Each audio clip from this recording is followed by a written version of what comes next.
এই যে যাইতেছে 5 ওয়াক্ত নামাজি, আজকে আমি ওকে মজা দেখে ছাড়বো।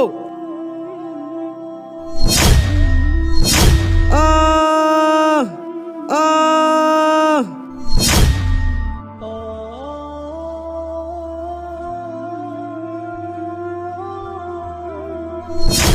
আরে ও তো পায়ে ব্যথা পেয়েছে, তারপরেও নামাজ পড়তেছে।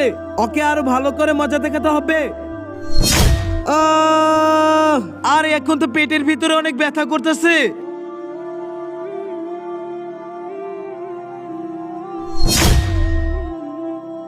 আরে আচমকা আমার মুখের ভিতর জ্বালাপোড়া করতেছে কেন?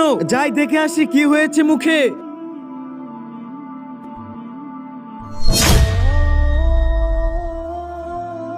হে আল্লাহ, আমি তো তোমার ইবাদত করার জন্য বাড়ি থেকে বের হয়েছিলাম, কিন্তু আমার সাথে এরকম কেন হইতেছে? হে আল্লাহ, তুমি আমার উপরে রহম করো। ওকে এত শাস্তি দিয়েছি, তারপরেও থামতেছে না। এই শয়তান, আমি তোর মনের ইচ্ছা কখনোই পূরণ হতে দিব না। আজকে দেখা যাবে এখানে কে জিতে, কোরআন নাকি শয়তান। কোরআনকে ভালোবেসে থাকলে চ্যানেলটাকে সাবস্ক্রাইব করে দাও, আর শয়তানকে ভালোবেসে থাকলে কিছুই করার দরকার নেই। না না, এরকম হতে পারে না।